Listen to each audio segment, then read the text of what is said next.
أريدكم أن تركزوا جيدا في هذه الصور. ما الذي ترتديه أصالة؟ لم تنتبهوا عليه.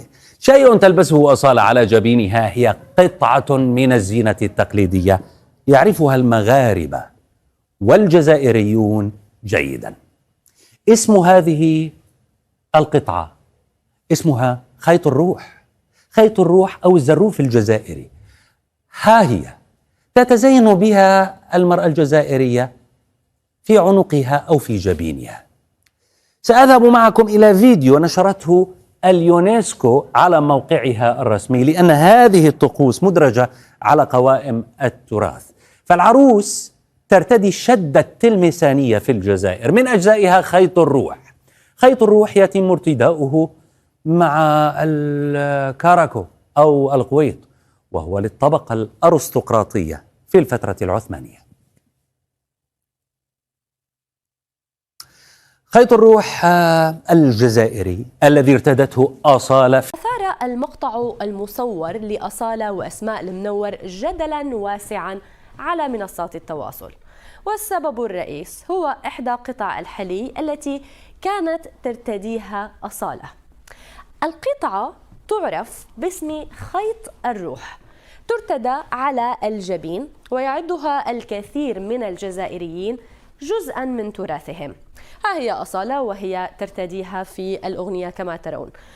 طبعا اعتبر الكثير من الجزائريين ذلك محاولة للإيحاء بأن خيط الروح من التقاليد المغربية.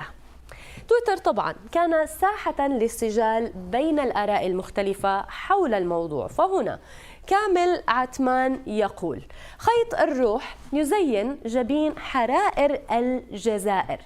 الأروع أنه يعلو قمة الجسد دلالة على الشموخ والعزة والأنفة، وثيقة تاريخية توثق أنه موروث جزائري بامتياز. وأرفق تغريدته هذه بوثيقة يبدو أنها من عهد الاستعمار الفرنسي للجزائر، توثق مختلف الحلي ومنها أيضا خيط الروح كما ترون. اشتهر مشاهدينا خيط الروح لدى سكان غرب الجزائر، وخاصة في مدينة تلمسان، قبل أن تصبح شعبيته واسعة في كل البلاد.